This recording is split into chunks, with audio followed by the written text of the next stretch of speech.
Well, hey there! We dive back in time and into the oceans over 500 million years ago, just, because we can.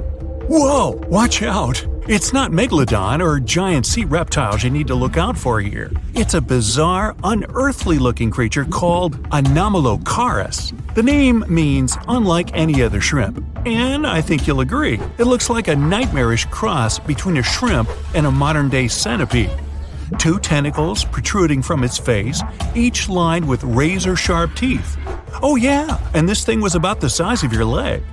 With a wave-like movement of the flaps on each side of its body, it was graceful for a terrifying creature. It was also more advanced than any other life on this planet at the time. Especially those huge eyes. You have only one lens in each of yours. This giant shrimp had 16,000. That's 4 times more than a common housefly. And you know how good their vision is. Good enough to dodge that swatter every time. All this allowed Annie to become one of the first animals on this planet to feed on others. Yep, here it is. Earth's first hunter. Its favorite meal? Trilobites. Hey, try a bite. Those are the ancient ancestors of crabs. Some of their fossils have marks on them in the same shape as the monster shrimp's mouthparts. Terrors of the past like this got to be so giant thanks to more oxygen in the atmosphere.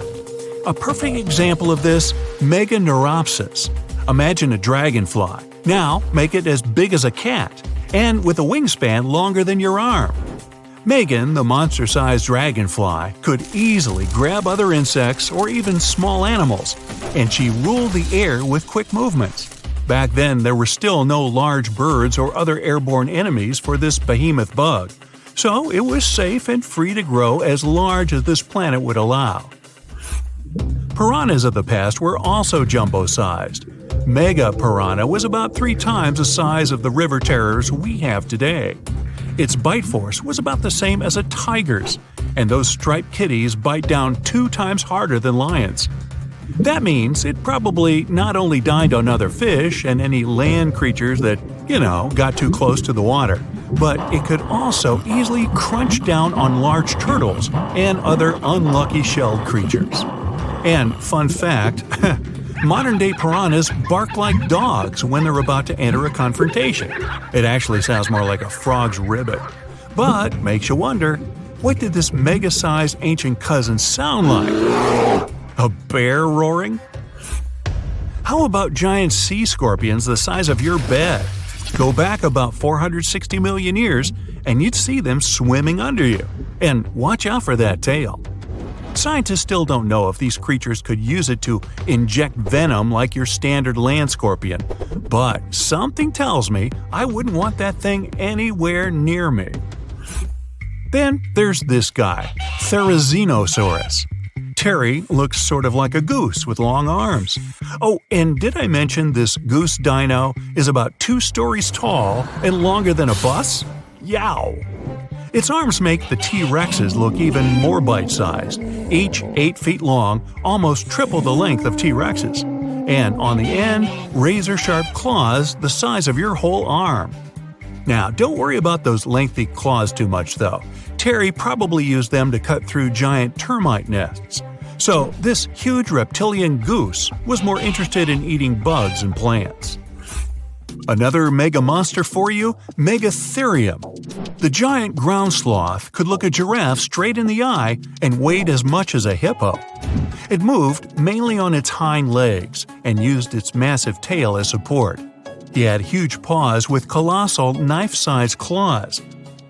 The sloth could use them to defend itself from enemies and to bend tree branches in search of food. But the biggest danger to the giant ground sloth wasn't dinosaurs or saber-toothed tigers, it was our own species. Yep, humans showed up just in time to meet this fellow, and to, eat him up. Titanoboa was a terrifying 50-foot snake, as long as the great Megalodon itself. It was also more than 2 times heavier than the heavyweight champion among snakes today, the green anaconda. Crocodiles were a regular on this serpent's menu. Titanoboa could swim 3 times faster than the fastest Olympic swimmer our species has ever seen. It was quicker and more dangerous in the water than outside it. And don't forget the boa part of its name. This massive snake wasn't venomous. Instead, it liked to squeeze. Remember that giant shrimp from earlier? Well, Opabinia looks like its teeny tiny finger-sized cousin. And instead of two toothy tentacles, this thing had a vacuum hose coming out of its face. On the end of that trunk, what looks like a single crab claw. Add 5 eyes and a mouth under its head, and you've got a recipe for something not of this planet. Only it is. This creature used its trunk like an elephant does. Its claw grabbed food from the bottom of the ocean and brought it up to its mouth. This thing is so weird-looking that, apparently, when the scientists who discovered it presented his findings to an audience, they all laughed as if he were joking. Now, a real-life monster, the Tully monster. From a distance, it looks a bit like Nessie, that long neck and teeth-lined jaws. But get closer, and you'll see it's more like a long nose with a mouth attached at the end, like a mosquito. Its eyes are further back, sticking out of tubes all snail-like. Tully was an ancient mollusk, about the size of your forearm. It probably dined on jellyfish and shrimp 300 million years ago. Thylacus smilus will put a smile on your face as long as you don't get too close. No, it's not a relative of the saber-toothed tiger. It was a marsupial, making it more related to a kangaroo than anything. And if you compare them to body size, its fangs were actually longer than a saber-toothed tiger's. And they grew continuously. As for that beard on its chin, that's actually all chin. The lower jawbone grew down to a point under the mouth. Those fangs were rooted to the skull, going way back to its eyes. When the mouth was closed, that bony beard protected the long, sharp teeth from breakage. Staganapolis, not to be confused with Minneapolis, might look like a big crocodile with a squished-in snout, but it was mostly harmless. Its small head and very few teeth meant the reptile didn't have much to work with when protecting itself. That's what all those armored scales were for, and no need for huge fangs or long rows of razor-sharp teeth when you're a plant eater. That beak-like tip on its nose allowed the stag to dig up plants. So, really, this reptile was more like a 10-foot scaly pig than a croc.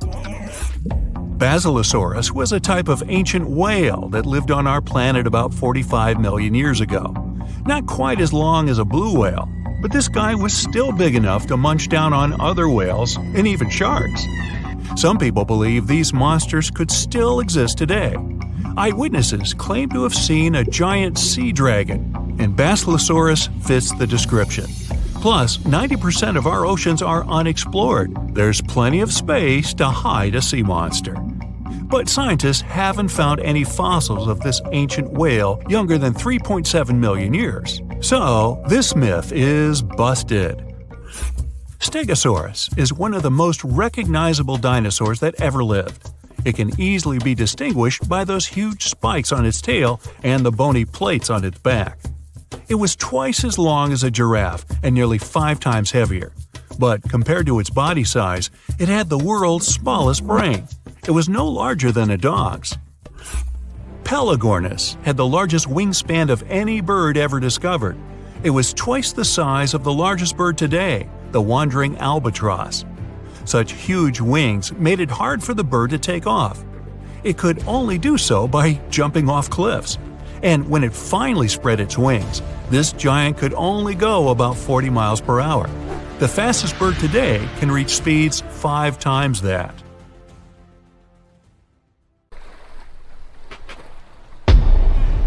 Many terrifying animals live deep beyond the waves, like this vampire squid living 3,000 feet below the surface in almost complete darkness. This animal has a cloak, like a vampire's. That's why it's called the vampire squid. Deep down at the bottom, it can't use ink to defend itself.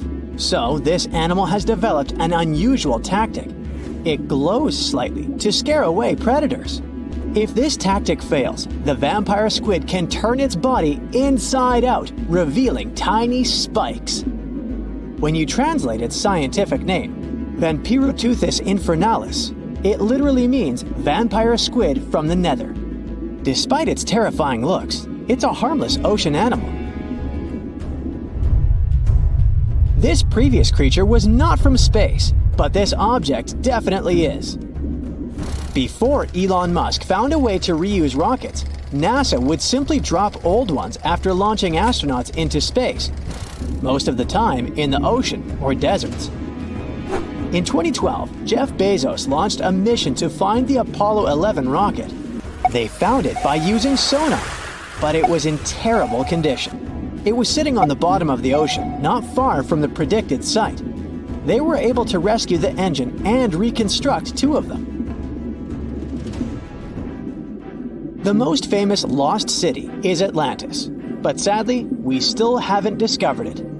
However, Heraklion was also just a myth until one British pilot saw something that looked like a city while flying over the Mediterranean Sea. He reported it, and 60 years later, a group of divers went there. They were shocked when they found an entire city underwater.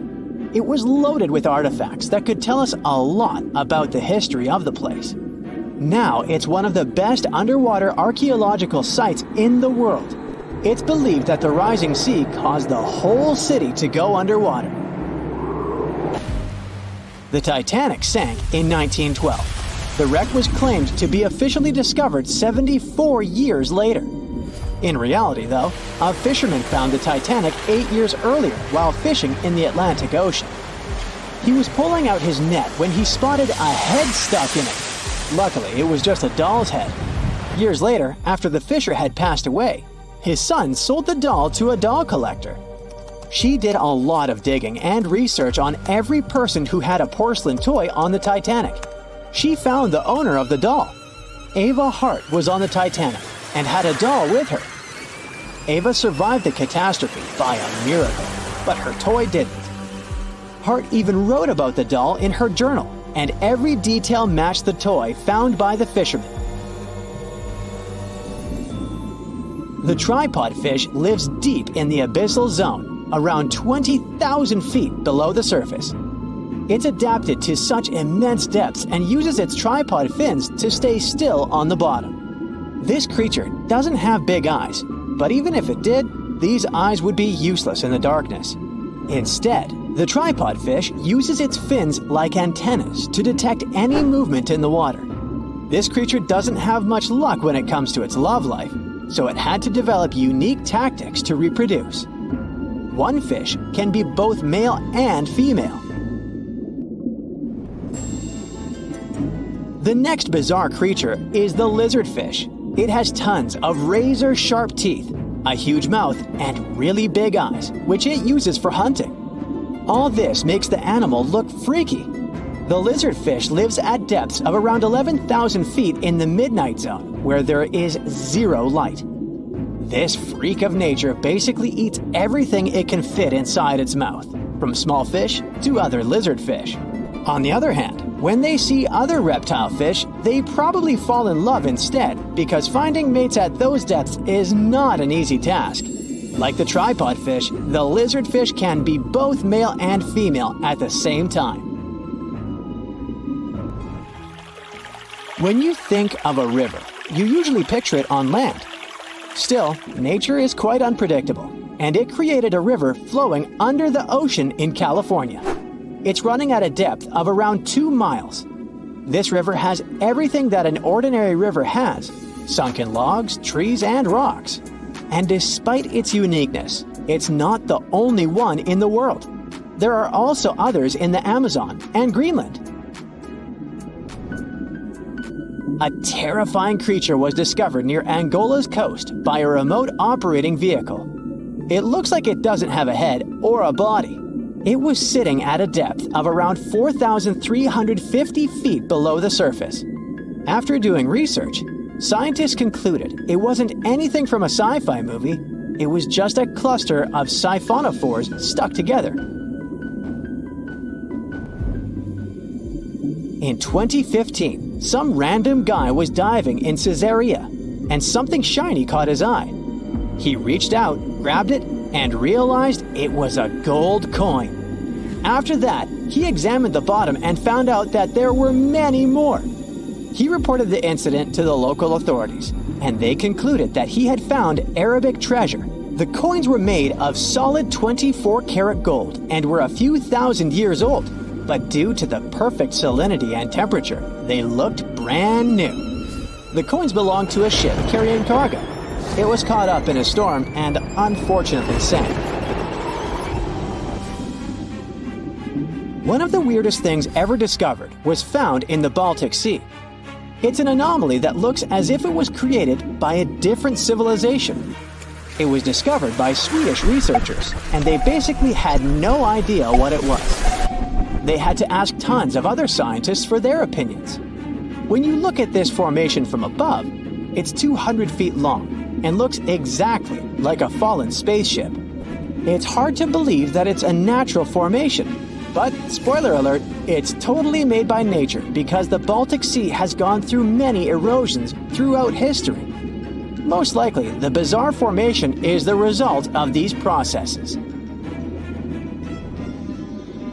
A group of divers in Madagascar were shocked when they found this 7-foot monstrosity of a knife on the seafloor. The speculation started immediately, and many said that the knife was from some giants that had fought megalodons and lived on Earth thousands and thousands of years ago. That could make a nice story, but the knife is most likely a movie prop that was lost at sea. One of the ocean's most bizarre animals is the frilled shark. It's believed that this fish is the reason for all those sea serpent stories that sea explorers of the past wrote about.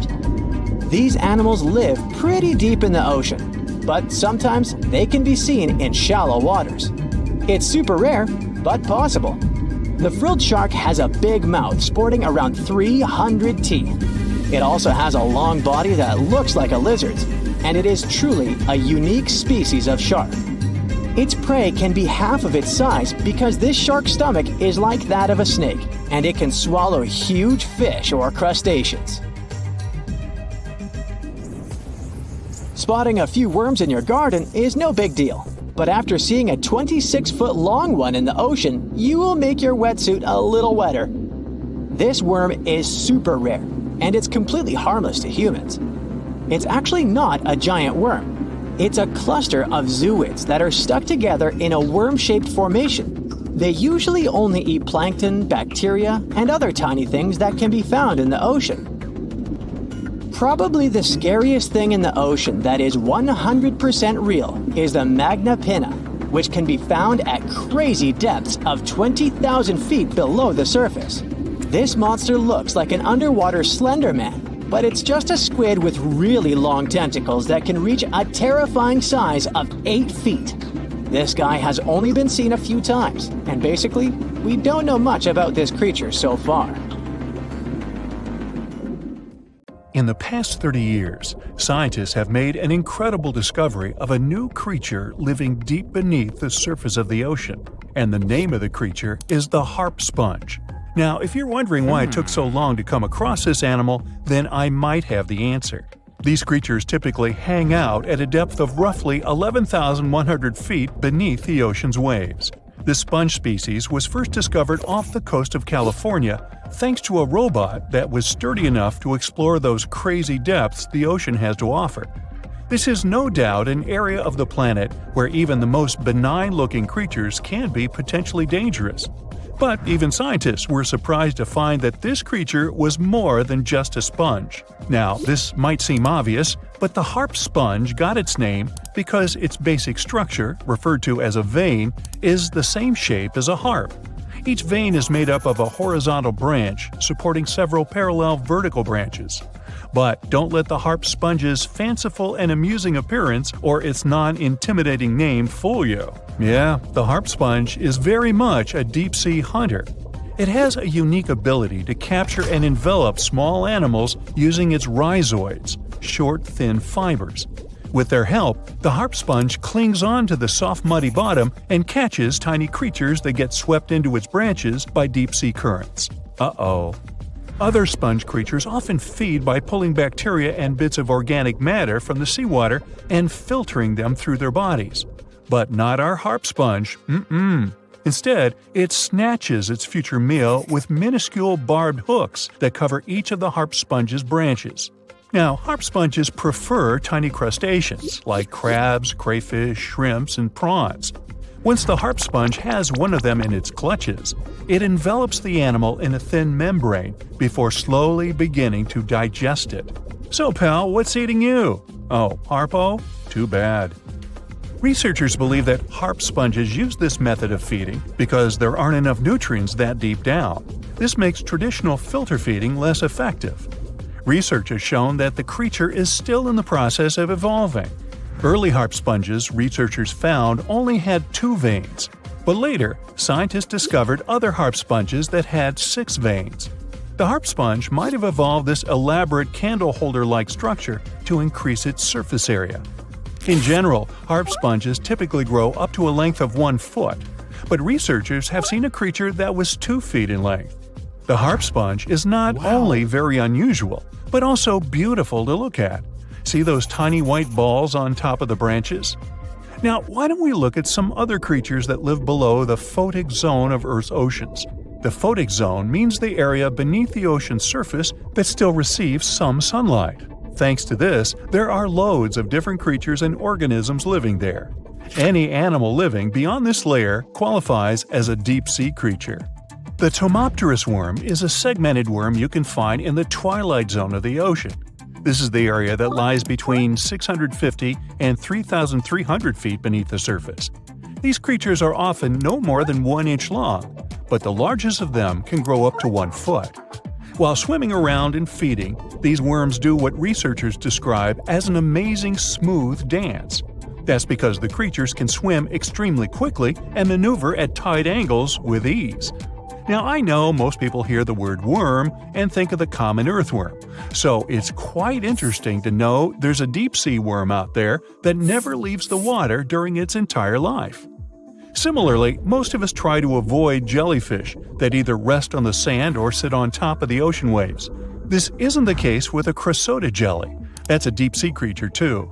This beautiful jellyfish is mostly ruby red, bright orange, or electric purple. That's what helped researchers realize they'd found a new species of jellyfish. The creature grows to a maximum size of 1 inch across. It has tentacles that stretch out in every direction. Now, if you come close to this jellyfish, it'll pull all these tentacles in toward its body before rapidly swimming away to avoid danger. Yes, you are dangerous. The crocodile jelly is extremely rare. You won't see it very often. You might need to borrow that deep-sea diving robot I mentioned earlier. While worms and jellyfish might seem quite harmless, this isn't the case with the Pacific viperfish. Ooh. This creature is equipped with a noticeably big mouth, like me, and the needle-like teeth inside are key to its hunting strategy.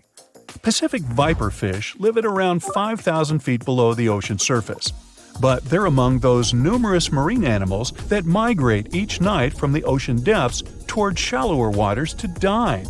What's on the menu for dinner tonight? Lots of small fish and shrimp. The creature can grow up to 12 inches in length. Its 2 front fangs, which stick up from the fish's bottom jaw past its own eyes, are especially dramatic. When the fish unhinges its jaw, its mouth can open wide enough to engulf smaller animals, and the teeth form a cage to prevent an escape. Now, have you ever seen an underwater creature that looks like a strawberry? Trust me, it does exist. Just look at these dots on the strawberry squid. The creature has a big eye and a smaller one. You might think this unconventional pairing would be awkward and uncomfortable, but it's actually the opposite. The big left eye looks upward. It spots shadows cast by other animals in the dimly lit waters above. The eye's tubular shape helps it collect as much light as possible. On the other side of the squid's head, you can see its right eye. It's small and looks downward. This eye searches for flashes of bioluminescence produced by animals lurking in the darker waters below. Now, bioluminescence means the production and emission of light by living organisms. By the way, the squid has a nickname. And no, it's not Squiggy, although that's a great one. It's known as the cockeyed squid. This is simply due to the remarkable difference in size between its 2 eyes. I think I like Squiggy better. And so it goes. Since light doesn't reach the deep sea, the strawberry squid's body actually looks black. This helps the creature hide from enemies, such as sharks and dolphins. In general, the strawberry squid grows to a length of 5 inches. It typically lives around 3,000 feet below the surface, but floats to shallower waters at night. Now, the feather star is a marine creature without a backbone, but with feather-like arms that radiate from the center of its body. These creatures first appeared around 200 million years ago. Related to sea stars, they look like a flower, but if you approach them, they'll quickly swim away. But not all feather stars can swim. Many species can only crawl along the bottom of the seafloor. Like some of the other deep-sea creatures we've looked at, the feather star can adapt to its surroundings. It has a creepy ability to shed its arms, the same way some lizards can shed their tails. This also helps them escape from their enemies. Feather stars live all across the globe, from the equator to the poles, from the shallow waters on top of reefs to the deep, deep sea. Now, given that we're dealing with mysterious creatures, the name of this one is quite fitting. The swift vampire squid should be the official symbol of life in the deep sea. The animal has a dark red body, huge blue eyes, and a cloak-like web that stretches between its 8 arms. This, along with its name, may suggest that the creature is some form of a terrifying hunter. In reality, though, the vampire squid is a soft-bodied, timid creature, about the size, shape, and color of a football. It grows to roughly 12 inches in length and lives 3,000 feet below the waves. There's almost no oxygen there, but also relatively few predators. Whew, I think I'll need to decompress from this one. There are plenty of fish in the sea. Some of them look totally like Nemo or Dory. Then there's the butterfly fish and fancy guppy, which is indeed really fancy. And then there's... what on earth is that? I would definitely not pay for a diving experience to see this guy. The anglerfish has the unofficial title of the ugliest animal in the world, but I wouldn't dare to break that news to it. There are more than 200 species of anglerfish currently swimming somewhere in the gloomy depths of the Atlantic and Antarctic Oceans, up to a mile below the surface. Some of them prefer different living conditions, the shallow tropical environments. Different kinds of anglerfish vary in shape and size, from the famous black sea devil to frogfish, monkfish, footballfish, goosefish, batfish, and sea toad. The larger ones can be half as long as a full-sized bed, but most are less than a foot long. Since the choice of meals where these guys live isn't that huge, they had to come up with a unique hunting strategy. They don't waste their priceless life energy on following prospective prey. Instead, they use a piece of dorsal spine that sticks above their mouths like a fishing pole, hence the name of the fish. There's a sac of bioluminescent bacteria that glows brightly in the dark at the end of that rod. The light lures prey, and all the anglerfish has to do is wait, and then enjoy its lunch delivered right to its mouth. Their bodies are pliable and huge, so they can easily swallow prey twice their size. Deep-sea anglerfish eat whatever they can find. Species that live in more shallow water aren't picky either, and can eat anything from shrimp to snails and small fish. Only female anglerfish have the cool fishing rod feature though. So what about their males?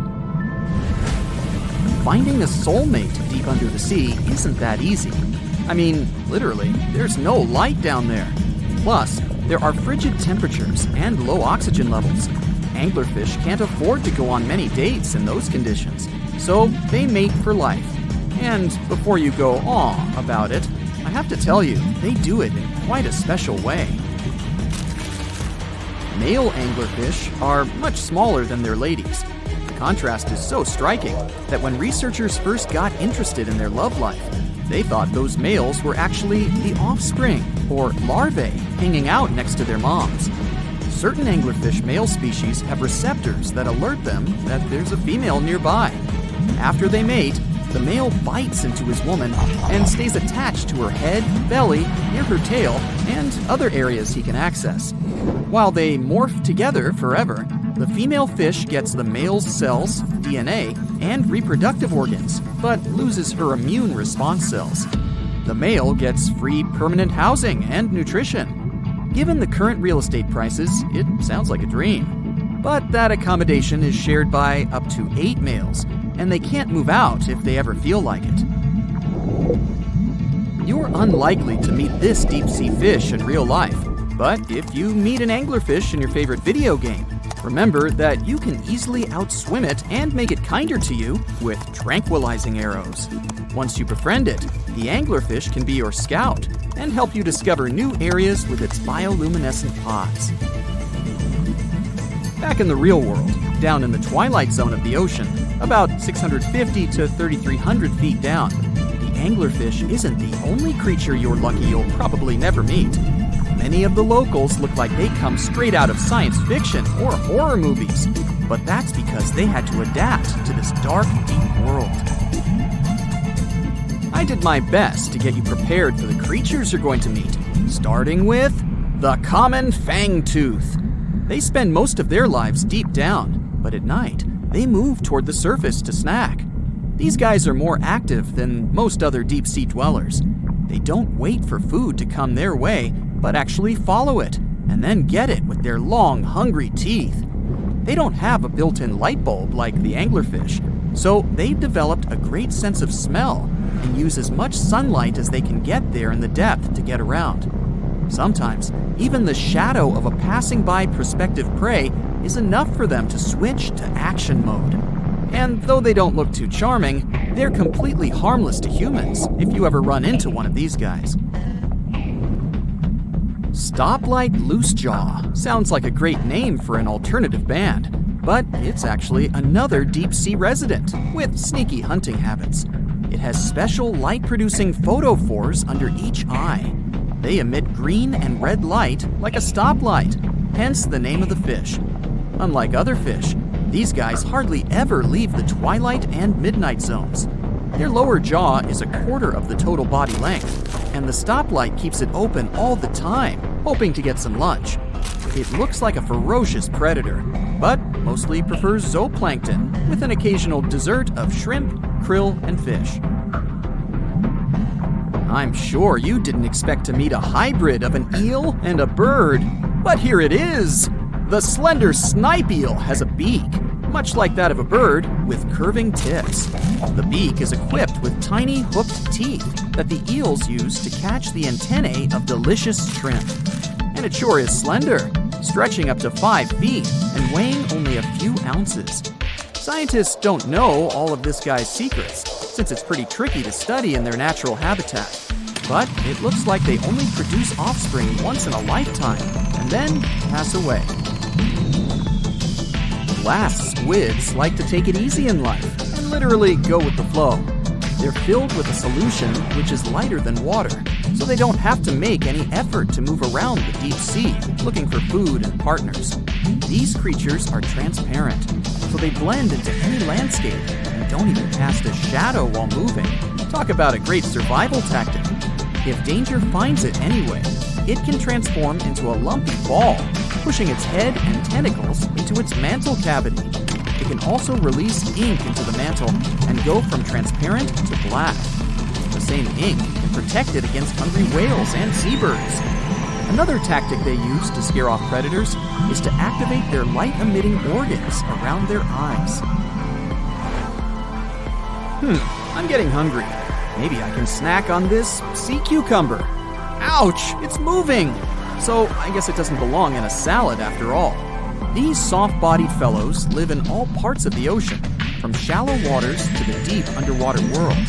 Most of them slowly move around with their tiny feet, but some crawl around by flexing their bodies. Sea cucumbers can shed their internal organs when there's a predator approaching.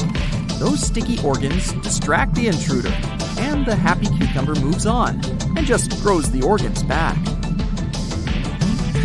What's that glistening in the distance? Looks like someone dropped gems in the water. That's a sea sapphire, also known as the most beautiful animal you've never seen. Some males of this type of copepod can change color from deep blue to purple, red, or gold. 1 second later, it's gone. And it's back, shimmering bright. The secret to this magic is that their bodies are transparent and reflect light differently at certain angles. It looks like it's their way of communicating between each other and attracting mates. Female sea sapphires don't have the same superpower, but their eyes are bigger compared to males, probably to spot them from a distance.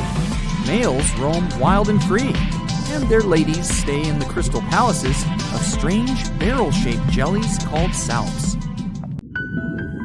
Now imagine a creature with a body that is reminiscent of a cuttlefish, with eyes sticking out from stalks like a funky headband, fins on its tail, and a long skinny nose ending in a mouth full of teeth.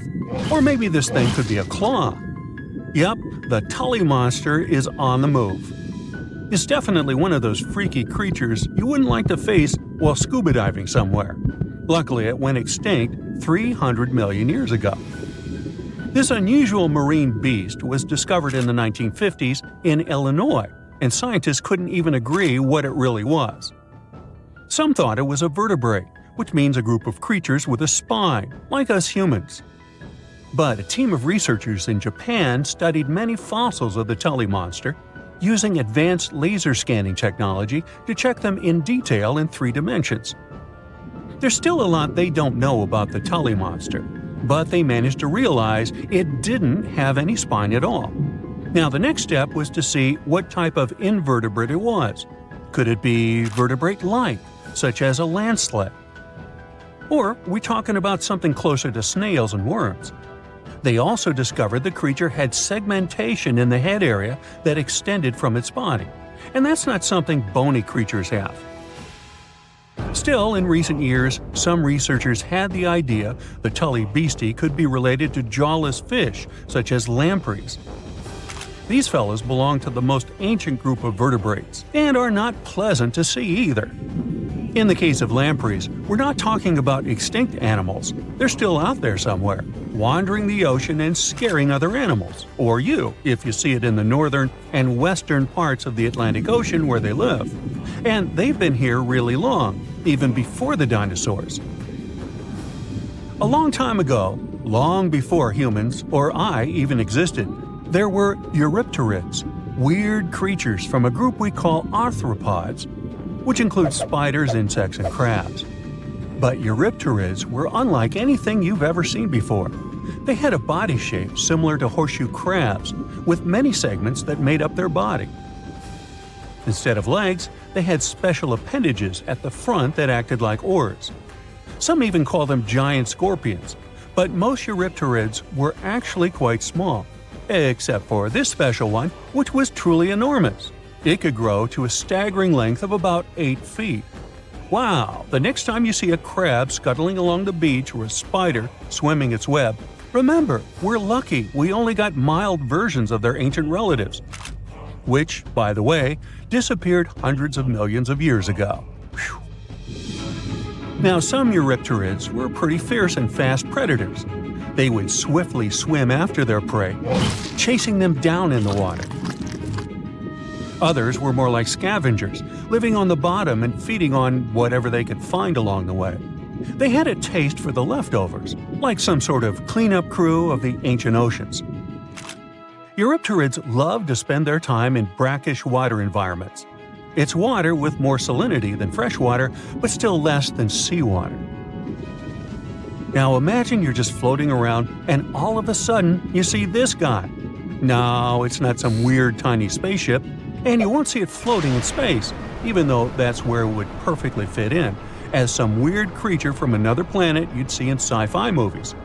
You'd actually see it floating in the sea because we're talking about a really small animal with enormous eyes called Dilophosaurus. Each of its eye bulbs was about a quarter of its whole body length. That's what gives it that space look, like it might live on one of the oceans under the surface where we look for life, like Europa, one of Jupiter's moons, or Titan, Saturn's biggest moon. I could easily imagine creatures like Dilophosaurus giving us a warm welcome once we get to Mars, too.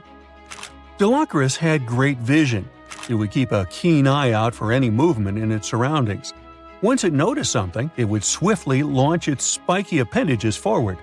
At first, these things looked like tools for fixing stuff, but Dilophosaurus actually used them to capture smaller arthropods. The unusual thing is that even though it had such great eyesight, Delacroix still spent most of its time catching prey in brighter waters near the surface. And yet, scientists found its fossils in the rock layers that are more often associated with darker environments, where animals such as deep-sea crinoids and vampire squids reside today. It's confusing. But one of the explanations for this says it's possible these deep-sea creatures actually lived in shallower waters in the past and later ended up in the depths as the geography of our planet changed over time. No one knew what Delacroix really was. It could belong to a group of arthropods, and it seems to me that's where most of the world's weirdest creatures are. Some believe it could be related to mantis shrimp, while others compare it to blind, worm-like crustaceans that live in dark underwater caves. And check out this enormous worm lurking beneath the sandy ocean floor, patiently waiting for its next meal to swim by. These ancient creatures were like stealthy predators, perfectly camouflaged in their sandy lairs. And now, 20 million years later, scientists have found the remains of their hidden hideaways. The burrow they discovered, shaped like the letter L, was found preserved in ancient sediment on the seafloor of Taiwan. It was around 7 feet long and only an inch wide. That's where the ancestors of modern bobbit worms live. Bobbit worms have been around for a long time. They can grow to be a few inches to a whopping 10 feet long. A pretty weird creature dominated the skies at the end of the dinosaur age in North America. We know it as Quetzalcoatlus, and it soared above famous dinosaurs like Tyrannosaurus and Triceratops, showing them who the ultimate ruler of the skies was. Quetzalcoatlus belonged to a group of flying reptiles called pterosaurs. They were some of the biggest flying animals ever known to exist. When you think of Quetzalcoatlus, imagine an animal as tall as a giraffe. These incredible creatures had long necks, small bodies, long legs, and wings that were relatively short compared to their size. The biggest of its kind was really massive and held the title of being the largest flying creature of all time. They had long, pointed skulls, while some also had short crests at the back of their heads. And for a long time, researchers were confused about how these giant pterosaurs hunted for food. At first, some even believed that Quetzalcoatlus and its relatives were like giant vultures that scavenged the remains they would find around. They drew such a conclusion because Quetzalcoatlus fossils were found inland, away from the coast where other big pterosaurs were found, such as the crested pteranodon. Plus, many thought these fellas were skilled at skimming, which means lurking over freshwater systems and catching fish. But it appears these massive animals were actually predators with excellent hunting skills. The exact technique they used to catch their prey remains a mystery, though. Now here's another cool discovery, a specific fossil as the oldest evidence of muscle tissue ever found. This fossil belongs to a group of animals that includes modern creatures such as jellyfish, corals, and sea anemones. And it looks so cool and unique, right? It has bundles of fibers arranged in a four-fold symmetrical pattern, similar to what we see in Nedardians today. This arrangement is different from any other fossil from that period. Now, this fossil may look weird, but it helps us understand the evolution of muscle tissue in animals.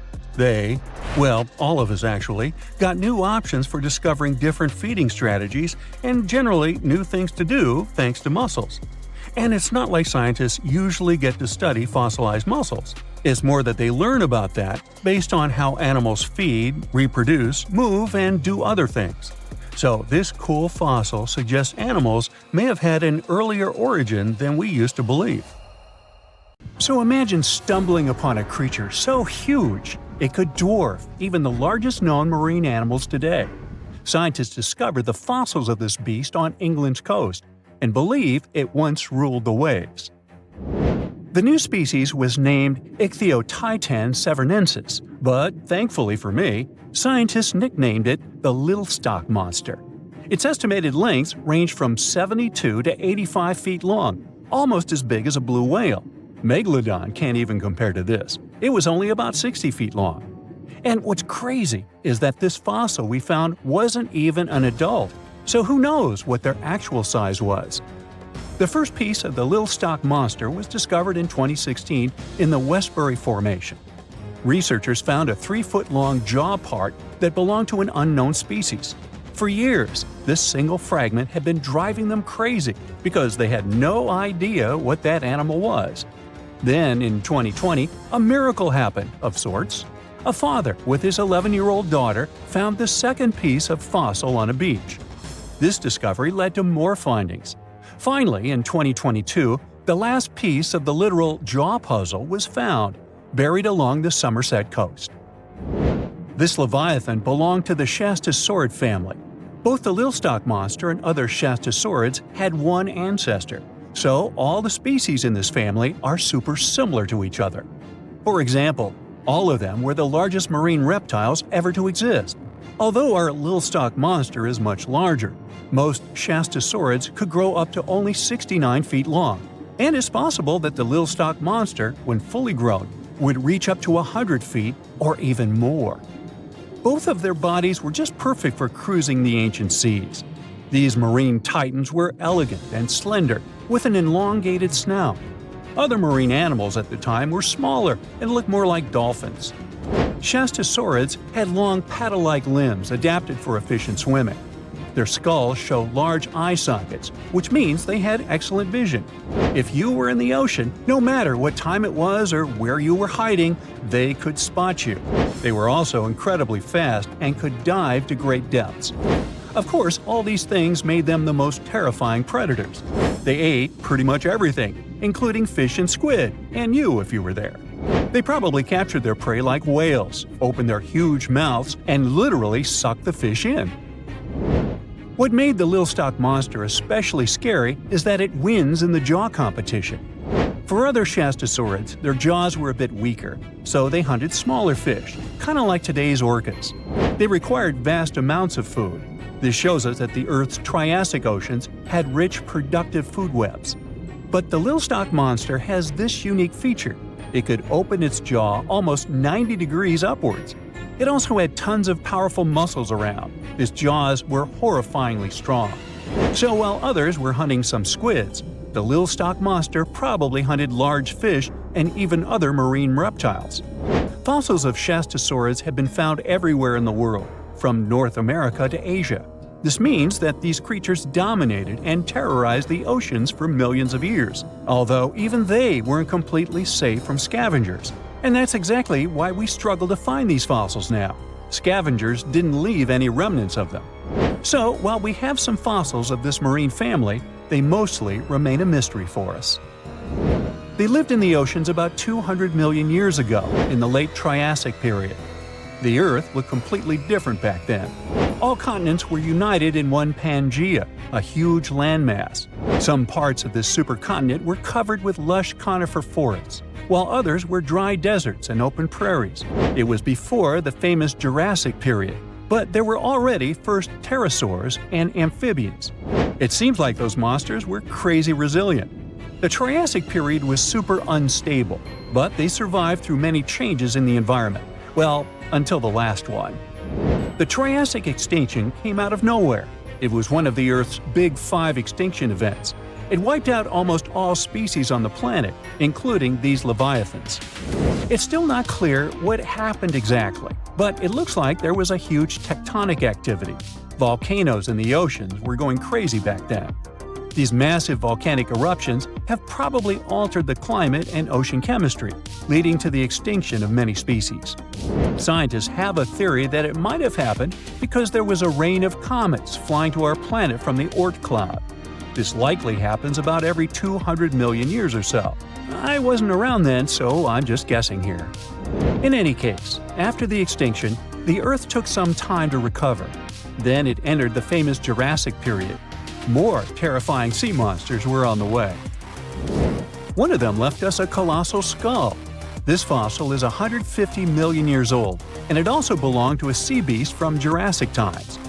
They called it the Sea Rex. The name is very fitting. This monster could have broken a car in half with one bite. It was also discovered accidentally.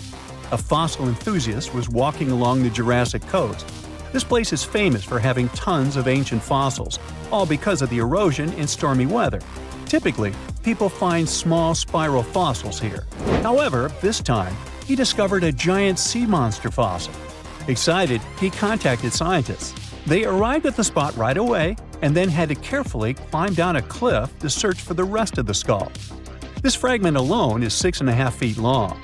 Turns out it's a newly discovered species of pliosaurs, giant predators of the ancient seas. Pliosaurs were among the largest marine predators ever. Some of them grew up to 40 feet long. They used their huge teeth to snatch and devour prey, including other reptiles. Well, at least those creatures are far gone. But what about the horrors that still live in our oceans? Recently, biologists discovered the world's longest animal, the one that's still alive to this day. They found it off Australia's coast, on the Gascoyne coast, a very mysterious and unexplored place. There, underwater vehicles stumbled upon a frightening 150-foot-long siphonophore that's twice as long as many blue whales and 3 times as long as a humpback whale. Doesn't it kind of look like one of those toy string worms? But this creature isn't friendly at all. It's a string-like deep-sea predator. What's even more scary is that this isn't actually one creature. It's a colony of small clones working together as one. Basically, collective consciousness. Ooh, Borg. Together, they stretch out like a single long string in the water. This creature might be the longest siphonophore ever found, and it was discovered at a depth of around 2,000 feet. Siphonophores, similar to jellyfish, capture their prey by dangling stinging tentacles in the water. When their tentacles touch small crustaceans and fish, they get paralyzed, and then they're reeled up to the colony's body. Expeditions to Western Australia's underwater canyons were definitely worth it. Together with that siphonophore, scientists have discovered up to 30 potential new marine species. Among them were a new octopus or squid, a long-tailed sea cucumber, glass sponges, and giant hyroids, colonies of animals resembling upside-down jellyfish. None of them have been seen before in Australia. But most of them weren't as scary as the one that was recently discovered in the Gulf of Mexico. This creature is straight out of a sci-fi thriller, a 26-foot-long mangapinna squid or bigfin squid. It was discovered near an offshore oil rig at a depth of more than 7,800 feet. It has incredibly long elastic tentacles, which can be 15 to 20 times longer than its body. It holds them at right angles to its body, making it look even creepier, almost as if it has elbows. And yes, it's another deep-sea predator. These 10 tentacles probably help the squid trap their prey and drag it onto the seafloor. We barely know anything about this extraterrestrial-looking creature because they're very hard to find and study. And if you think their tentacles are awful, just check out these creatures with 20 arms. This thing looks like a facehugger. This new species is lurking in the frozen depths of Antarctica. Experts were searching for cryptic sea animals known as Promachocrinis, or Antarctic feather stars. They're kind of similar to starfish and sea cucumbers, but have an otherworldly appearance and can live up to 6,500 feet below the surface. It's called the Antarctic strawberry feather star. Despite its pretty name, its appearance is anything but cute. It has a bizarre strawberry-like body from which 20 spindly arms branch off. Its coloring ranges from purple to dark reddish, and the arms all have different lengths and thickness. Ooh. Who knows how many more of such scary creatures we'll discover in the future? There are plenty of fish in the sea. Some of them look totally like Nemo or Dory. Then there's the butterfly fish and fancy guppy, which is indeed really fancy. And then there's... What on earth is that? I would definitely not pay for a diving experience to see this guy. The anglerfish has the unofficial title of the ugliest animal in the world, but I wouldn't dare to break that news to it. There are more than 200 species of anglerfish currently swimming somewhere in the gloomy depths of the Atlantic and Antarctic Oceans, up to a mile below the surface.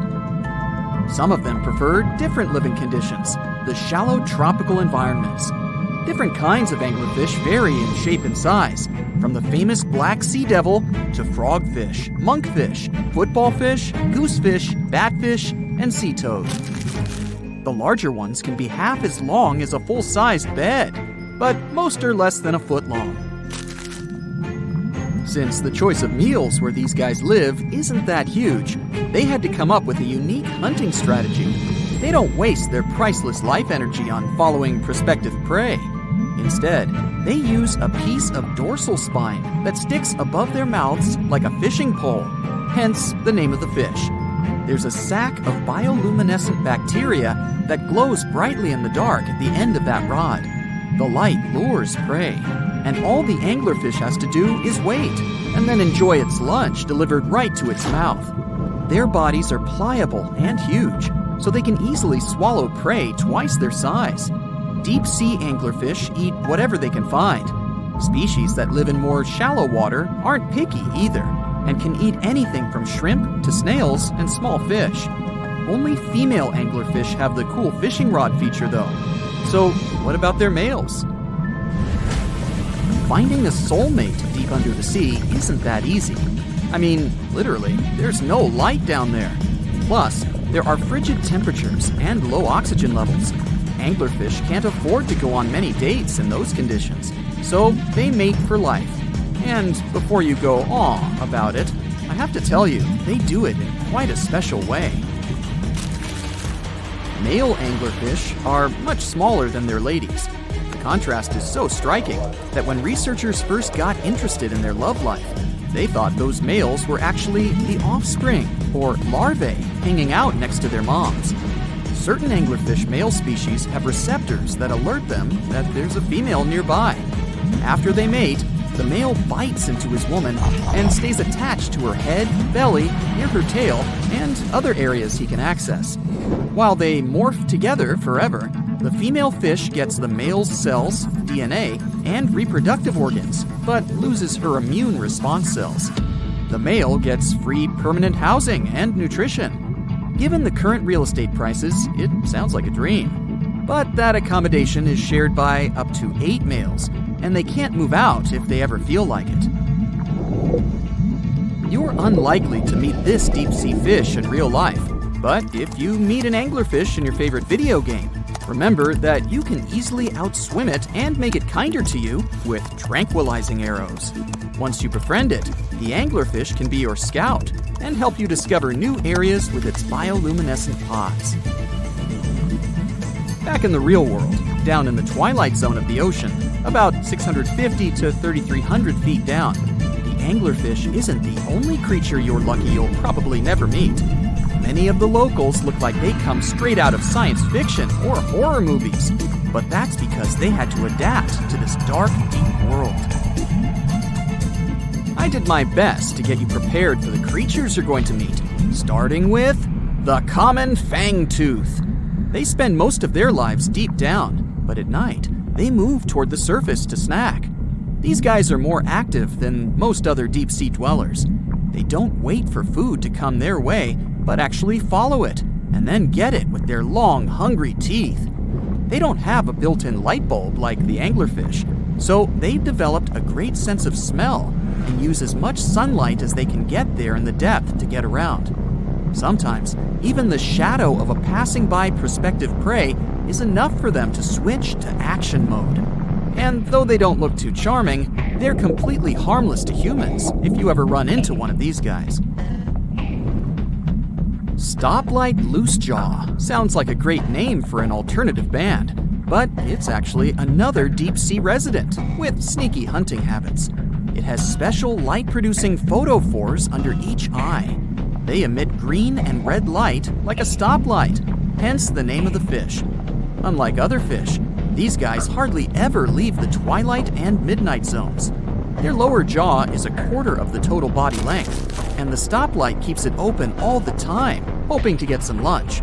It looks like a ferocious predator, but mostly prefers zooplankton, with an occasional dessert of shrimp, krill, and fish. I'm sure you didn't expect to meet a hybrid of an eel and a bird, but here it is! The slender snipe eel has a beak, much like that of a bird, with curving tips. The beak is equipped with tiny hooked teeth that the eels use to catch the antennae of delicious shrimp.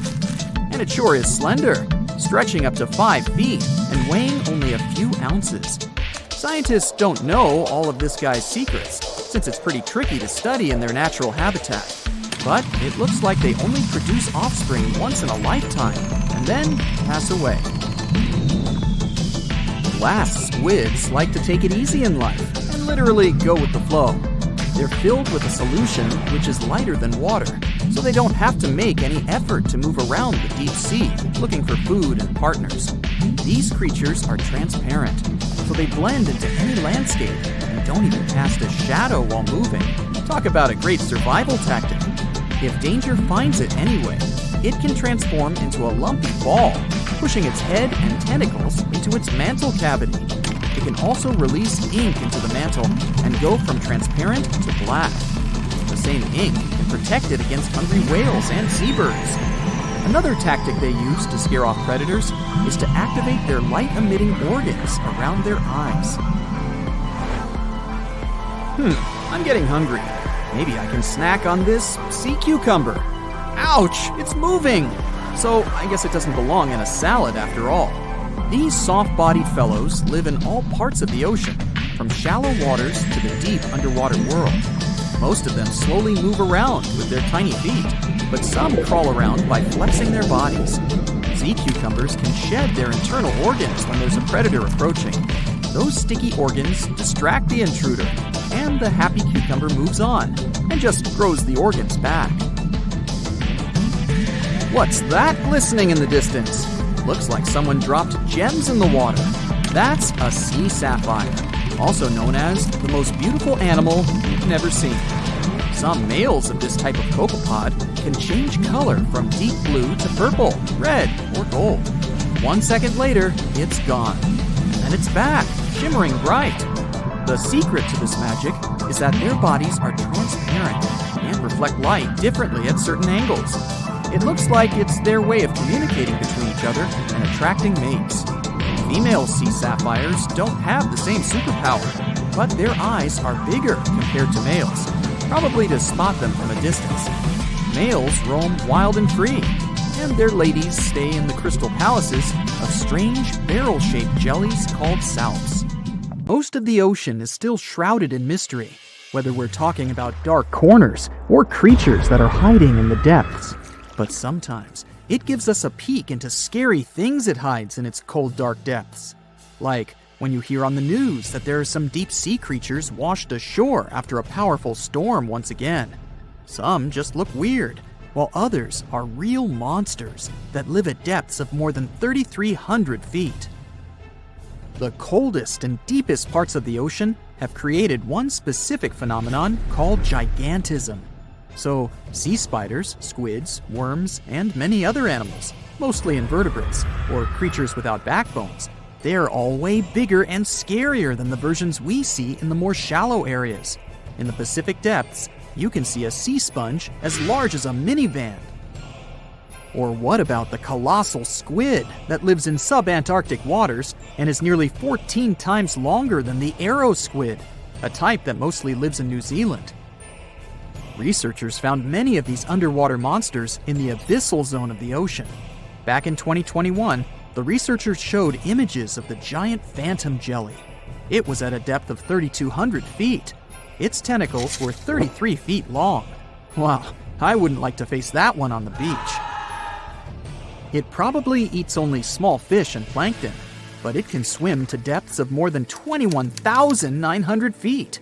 And down there, this giant jelly doesn't have enough food. How does it survive then?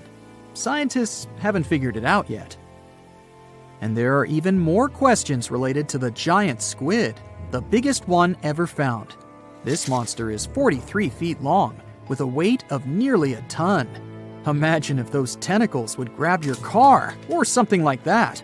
They would smash it like it was a toy. There's no light in the abyssal zone. Sun rays just can't penetrate that deep.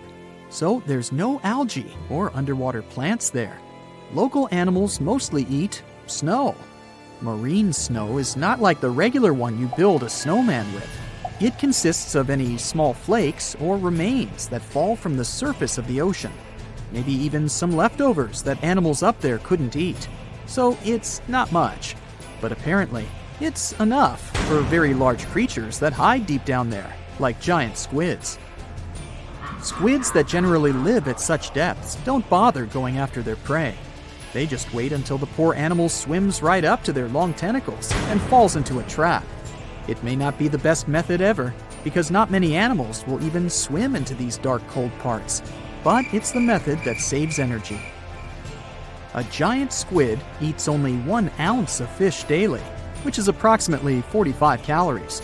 That's nearly 50 times fewer calories than an average person should eat per day. So when a squid gets 1 fish, it saves it for a couple of days. I hope giant squids won't get the idea to go to the surface and look for food when there's not enough of it in the abyssal zone. And I hope even more that giant Greenland sharks won't get that same idea. You can find them at depths of up to 7,200 feet. They're twice as slow as we usually walk. They swim at a speed of 1.12 feet per second. Their slowness is part of the energy-saving mechanism that creatures down there need to survive. But they can speed up in the form of short bursts when they need to catch prey. But they kinda change their diet from predator to scavenger, considering their environment. There will be more leftovers falling from the surface than animals to go after. Greenland sharks grow just 0.4 inches per year, and they're mostly 20 feet long, which means they live for a very long time, sometimes up to 400 years. They also have a slow metabolism, and that's one of the main factors for their long life, too. Greenland sharks like to spend their time in cold waters. They're adapted to that, since their tissues have specific chemical compounds that prevent the forming of ice crystals all over their body. That means they have some sort of natural antifreeze. So what makes them so big? Scientists are still not sure, but some theories try to explain it. There's this thing called Kleiber's rule that says bigger animals tend to be more efficient. Just take a small fish and compare it to a whale with a mass hundreds of times bigger. The whale has a greater metabolism. It conserves energy more efficiently and loses less of it to the surroundings through heat. Moving on, bigger animals can ingest bigger prey. They're more likely to go through tough issues in their environment or defend themselves from predators going after them. Also, the body gets bigger when temperatures are lower. The Greenland shark is a perfect example. So are giant sea spiders. Sea spiders are generally common, and you find some very small ones at 0.04 inches. But in deeper parts of the Antarctic, they become 3-foot-long giants. They grow so big because the cold water has more oxygen. That way, more of it diffuses into the animal's body, and that allows it to grow bigger. Yeah, both as a creature and a nightmare. And how about this giant tube worm? Researchers found it accidentally while they were exploring the mysteries of the Pacific Ocean floor. They stumbled upon unusual hydrothermal vents. Volcanic heat is a thing that gets them going. As water seeps down through faults or cracks in the rock, these vents change their direction. When the water gets out of the vent, it's rich in different minerals and chemicals. Most animals wouldn't survive being around this toxic soup of chemicals, but not these tube worms. They came as a true surprise, because not only are they not bothered by these toxic vents and the almost boiling temperature of the water, but they developed entire ecosystems there. They're unique because they don't need sunlight to survive. Instead, small bacteria are their main source of energy. That bacteria gets their energy directly from these toxic chemicals. So it's not photosynthesis, but a process called chemosynthesis. And these tube worms don't have mouths. These bacteria live inside them. Strange story, huh? Plus, these scary worms reach up to 8 feet. Giant isopods are no better either. They lurk at the depths of the ocean of 1,640 feet or more below, far away from the sunlight, looking like some monstrous wood lice. They spend most of their time on the seabed, hoping to find some food falling from higher levels of the ocean. Check out their small hooked claws at the ends of their legs. Isopods use them to remain more stable while moving around the ocean floor. Since there's no light, they have long antennae that help them feel their way around. These sensory antennas are about half the length of their body. Giant isopods have pretty big eyes compared to their body size, too. They can grow over 12 inches from head to tail. And these fellas are really patient. Remember how we said animals down there rarely get food? Sometimes they need to wait for years to get a proper meal. That's why their metabolism is amazingly slow. 5 years later. They can go for 5 years without eating anything. Imagine that. I get hungry just talking about this. In 2006, a biologist did research to compare the differences between the shallows and the deep sea regions. He realized the deep sea mirrors the island rule. First, isolated parts of land develop biodiversity you won't find anywhere else. Second, small-bodied life there grows much bigger when it's isolated, compared to life on large land masses.